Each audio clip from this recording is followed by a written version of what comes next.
Hey guys, Pre-Markanites here, and holy freaking shinks, I had no idea that Crystal was coming out this week. I knew that it was coming out soon, but I didn't know it was coming out that soon. It completely caught me off guard. There are so many hunts in these games that are exclusive to Crystal that are just amazing that I knew that I needed to share them with you guys. I don't know if you can tell, but I am so freaking excited to hunt in these games. I did a video like this when Gold and Silver came out on Virtual Console, and so many of you guys have been messaging me on Snapchat, Twitter, things like that, asking me to do the same for Crystal, and like, yeah, I'm gonna. But before we do get into it, if you're watching this video and you're not currently subscribed to my channel, then please do. I don't like asking for subscribers, I almost never do, but I was looking in my analytics the other day and it said that 2/3 of my viewers are just recurring viewers. So if you're watching this video, you enjoy Pokemon, you enjoy me, possibly both, definitely please do. I don't post daily, I don't post nonsense, I literally won't flood your sub box. We just hit 140,000, I really want to hit 150,000 soon, so just know, if you did subscribe, it would be super freaking cool. And with that out of the way, let's count down 10 amazing shiny hunts for Pokemon Crystal. These hunts are in no particular order except for the order I want them to be in. But without further ado,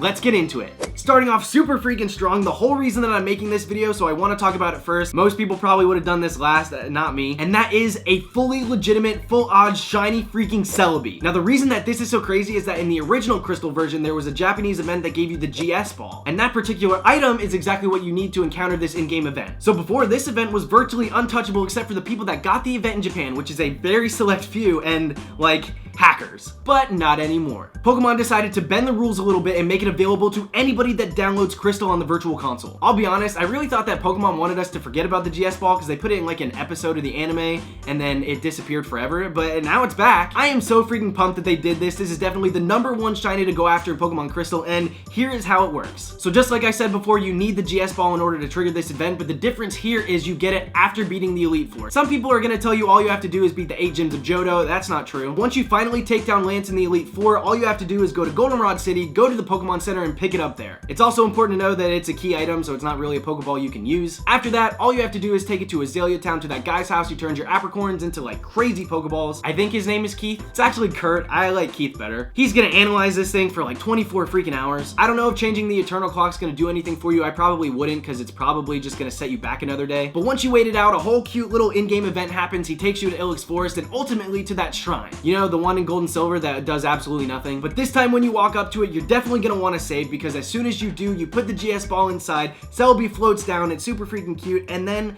you literally encounter a Celebi, which is completely insane. It's a mythical Pokemon. And that's it. If it's not shiny, you soft reset, and then you keep going until you finally get a shiny one. Couple things to note, it's level 30. You're gonna want to take something that can spore it, but honestly, it's not that crazy of a battle, so you're gonna be okay. I really love events like this. I love that you get an item and then you can hunt it later on. They did it a lot in 4th gen, and hopefully this is just a turning tide and we can finally start getting back to events like this. Next up is another really awesome Crystal exclusive hunt, and that is the soft resettable shiny Dratini. Now don't get me wrong, you can also random encounter for a shiny Dratini in Gold and Silver, but the difference here is you're not random encountering for it. The really cool thing about that is you're not risking the chance of finding other things while hunting for it. This is one of those Pokemon that you come across during your gameplay, but a lot of people don't know that you can soft reset for it, so they just take the gift and run. First things first, you need to go to Blackthorn City and beat the 8th gym leader, Claire. She's gonna be a little baby, then you have to swim up to the Dragon's Den, so you're gonna need a Pokemon with Surf and Whirlpool. You go inside, you find the house, you go in that, then you have to go to the old man and take the quiz. I won't give you the answers because, well, that's cheating. Once you pass it, Claire's gonna give you the 8th gym badge, and then you leave the Dragon's Den, go back into the Dragon's Den,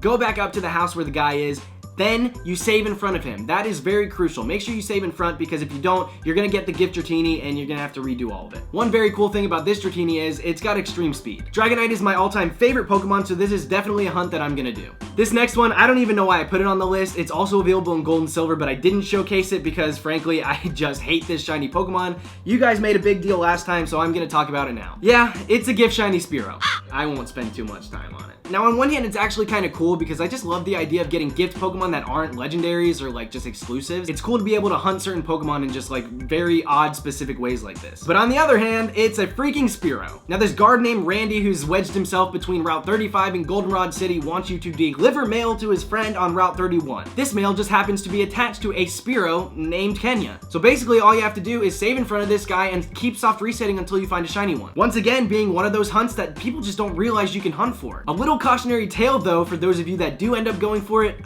this guy wants it back. The way around it is all you have to do is move the mail to another Pokemon, and like he doesn't realize it, which now that I think about it is actually insane. He gives you his Pokemon, which he named, so like he kind of cares about it, and then he just like doesn't realize you gave him back something that's not his shiny Spearow. I don't know, not gonna question it, also not gonna hunt it, but it's there for those of you that want to. This next one is once again one of those hunts that is available in Gold and Silver, but I didn't spotlight it in my last video, and for real, it's a really good hunt, so I want you guys to know about it. And that is Bill's Shiny Eevee. So after working really hard on the PC system in Kanto, he decides to vacation with his family in Johto, which I guess they live. He lives kind of far. Nah, he can fly. Regardless, he's in Goldenrod City now, so all you have to do is go to his house and save in front of him, talk to him, he gives you an Eevee, and just like before, you soft reset until it's shiny. This hunt's just kind of a really fun Kanto throwback, and for real, it's not necessary for the game, so like, if you didn't know about it, you just don't do it. But now you do, you got 2 more shiny evolutions to choose from with Umbreon and Espeon, which both look amazing in Generation 2, so yeah, this is just definitely one of those hunts that you want to go after. If nothing else, this is just a really fun Kanto Easter egg. And speaking of eggs, the Odd Egg is another really interesting hunt that's Crystal exclusive. Now I'll be honest, this is one of those hunts that I almost didn't put on the list because it isn't full odds, but at the end of the day, it's still a shiny hunt, and if nothing else, it's really freaking cool. Now originally in Gold and Silver, you did get an egg, but it was always a Togepi, but in Crystal,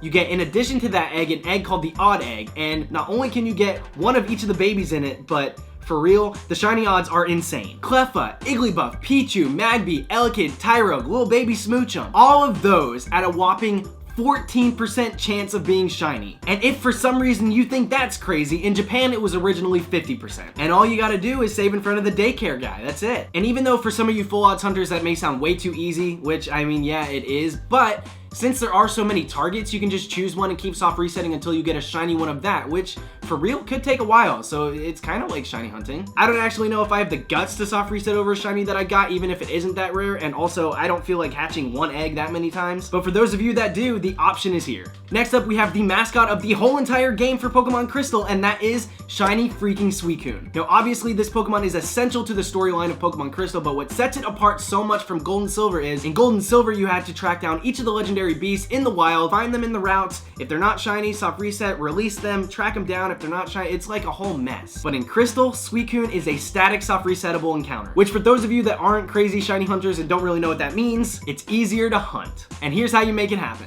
After defeating Team Rocket and obtaining the item the Clear Bill, all you have to do is go to Ecruteak City to the Tin Tower. You guys probably know it as the Bell Tower. That's where Suicune is. I will say this one's a little bit different from the other soft reset hunts in the way that you can't save directly in front of the Suicune, you have to save outside of the tower. But once you do go inside, Entei runs off, Raikou runs off, but Suicune stays and stares you down until you battle. If it's not shiny, soft reset. This is almost exactly how it works in Heart Gold Soul Silver, except for the final placement, you don't encounter it in Tin Tower, it's on some route. But it's definitely one of the best hunts for Pokemon Crystal. Now this next hunt is one I'm definitely gonna do myself because I just figured it out, and let me just say, I'm so freaking proud of it, and that is a Repel Trick on Route 7. Now normally, the majority of Pokemon you find in this route were dumpster children. Rattata, Raticate, Spearow. Disgusting, vile creatures. But I recently discovered at night in Pokemon Crystal, Houndour goes from 5% chance to 20, which already I was like, okay, I'm intrigued. But I also found out that they changed his level from 15 to 18, which means it Repel Tricks out all of the garbage. After using this Repel Trick, the only things left in this route at night are Houndour and Persian. And yes, I am aware that Persian does not have the best shiny, but it is a cool and rare Pokemon, and objectively, Houndour is one of the best Gen 2 Pokemon out there, so the fact that you can almost exclusively hunt it is just like, oh my gosh, it's a freaking dream. And that's really it for this one. The only thing you're gonna need is a bunch of repels and a level 18 so you can repel trick. Yeah, it's kind of tedious because you're gonna have to change the clock to night all the time, but that's not too hard for a really good shiny. At the end of the day, this is a really good hunt. Now this next one is one I wanted to put on the list last time for Gold and Silver, but I realized there weren't enough really cool targets for me to warrant putting it on the list. But for Pokemon Crystal, that has changed. Now in this game, there are 2 game corners, one in Goldenrod City and one in Celadon City, both of which have a really cool target that you can purchase. In Goldenrod, you can hunt Wobbuffet for 1,500 coins, which I really feel like is a steal, but in Celadon, which I find a little bit cooler, you can hunt for a shiny Larvitar, but the price for him is completely crazy. You have to pay 8,888 coins for just one, so yeah, you're gonna be single buying those. Now both of these Pokemon can be random encountered in the game in other places, but the difference there is, once again, you're more than likely gonna find something that you weren't hunting for instead of those, so it's just really cool that you can lock in 100% hunt. Definitely one of the coolest ones on here. And now up next we have Ho-Oh and Lugia. Both of these were on my list for Gold and Silver, but there is a difference in Crystal in the fact that you can actually encounter both of them. But there is a catch, although their locations are the same as before, your ability to encounter them is not. Both of these are now after game Pokemon, which means you have to beat the Elite Four before being able to encounter either of them. I will say that Lugia is a little bit easier than Ho-Oh because all you have to do is go to Pewter City in Kanto, talk to the guy next to the Pokemart, and then he'll give you the Silver Wing. But once you do that, all you gotta do is go to Whirl Islands like before. For Ho-Oh, not only do you have to go go to Tin Tower and get a rainbow wing from one of the old guys. You also need to have encountered and captured all of the legendary beasts. You might be able to knock them out,